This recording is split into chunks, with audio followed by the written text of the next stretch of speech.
죽도시장과 어시장. 없는 게 없는 동해안에서 가장 넓은 장터.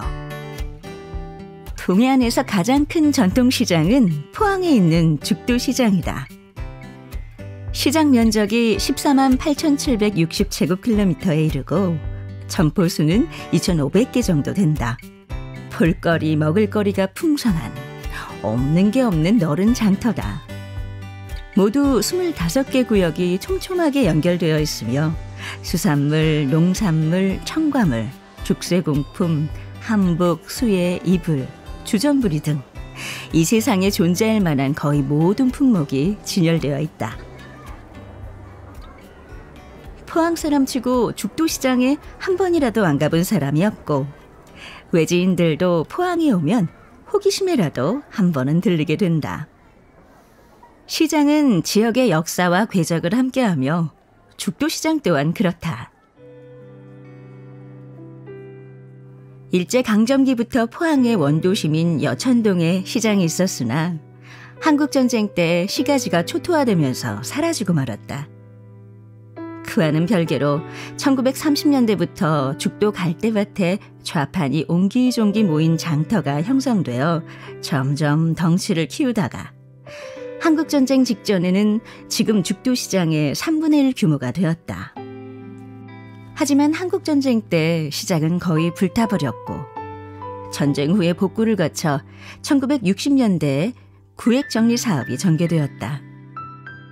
그 후 규모가 커지면서 1971년 11월 시장 허가를 받은 것이 죽도시장이다. 이런 발자취를 더듬어 보면 죽도시장의 역사는 100년 가까이 된다. 더 거슬러 올라가면 조선시대 3대 시장인 부조장이 형산강 하류에 있었다. 부조장은 서해 강경장, 남해 마산장과 함께 조선시대를 대표하는 장터로 포항 연안의 청어와 소금을 내륙으로 가져다 팔고 전라도와 경상도의 농산물을 거래하는 교역의 유충지였다. 당시 형산강 유역에는 수많은 황포도배가 떠 있었고 전국의 보부상들이 모여들었다.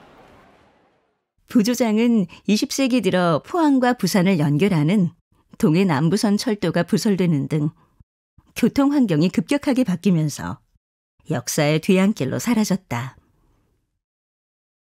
역사의 흐름 속에서 보면 죽도시장은 부조장의 전통을 잇는 큰 장터인 셈이다. 싱싱한 해산물의 백화점 죽도 어시장. 전통시장은 어딜 가나 붐비지만 죽도시장에서 가장 시끌벅적한 곳은 어시장이다. 상인도 많고 손님은 더 많아 늘 북새통을 이룬다. 전통시장이 예전에 비해 많이 힘들어졌고 죽도시장의 사정도 다를 바 없지만 어시장은 여전히 활기가 넘친다. 포항 연근해는 물론 전국 각지의 해산물이 모여있는 죽도 어시장은 싱싱한 해산물의 백화점이라 할 만하다. 다양하고 신선하고 저렴한 해산물이 지천으로 깔려 있어 대형 마트보다 값싸고 물 좋은 생선을 살 수 있다. 대게, 홍게, 꽃게는 물론 독도새우, 꽃새우, 닭새우가 있고 참소라, 뿔소라, 나팔소라가 있다. 고등어, 갈치, 오징어, 문어, 낙지, 전복이 있고 가자미, 조기, 도루묵, 소라, 고동, 멍게, 해삼, 가리비, 바지락이 있다. 그 밖에도 바다에서 나오는 거의 모든 해산물이 죽도 어시장에서 거래된다고 보면 된다. 죽도 어시장에서 가장 북적거리는 수협 위판장은 포항의 새벽을 깨우는 곳이다. 새벽별이 반짝이는 4시 30분쯤 위판장은 대낮처럼 환하게 불을 켜고 있다. 트럭에 실려 위판장에 들어온 생선을 상인들이 바닥에 가지런히 정렬하면 빨간 모자를 쓴 경매서를 필두로 중매인들이 우르르 모여 경매가 시작된다.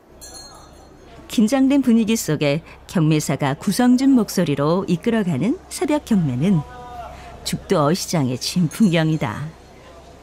위판장 바닥에서 꿈틀거리는 생선들이 하나 둘 낙찰자를 만나 팔려나가고 장사 준비를 위해 상인들이 이리저리 분주하게 움직이는 사이에 동이 튼다. 과메기, 대게, 고래고기를 맛볼 수 있어. 해산물은 아무래도 찬바람이 불어야 제맛이다. 12월에 접어들면 죽도 어시장은 과메기가 두덥다시피 한다.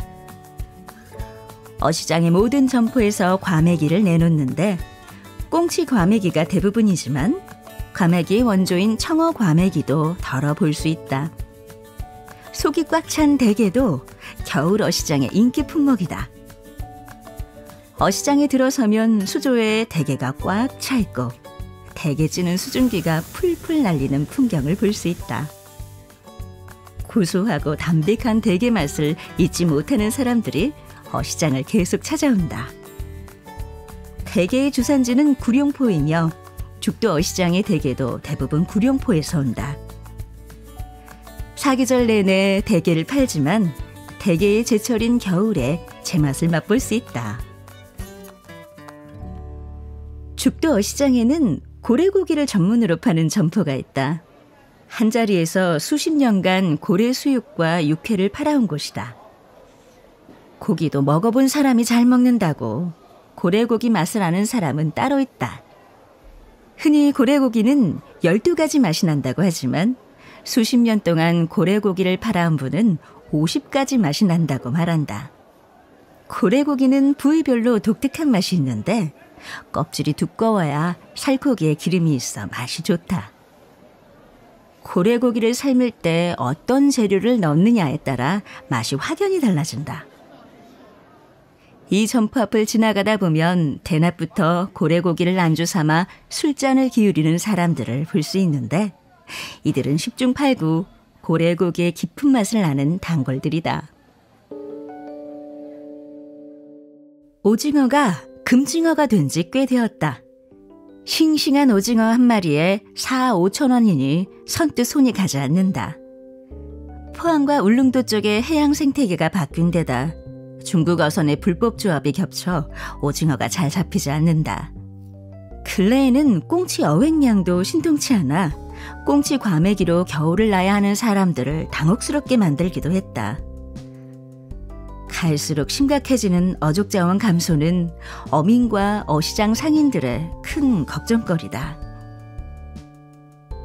1970년대 초만 해도 죽도 어시장에서 상인들이 일본 시모노세키에 생선을 수출했다. 포항에서 삼치, 방어, 복어 등을 선박에 실어 시모노세키로 보냈는데 이런 수출은 15년가량 이어지다 중단되고 말았다. 어획량이 줄어들어 손써볼 방법이 없었다. 우리 연안에서 어획량 감소는 소리 없이 계속 진행되고 있다.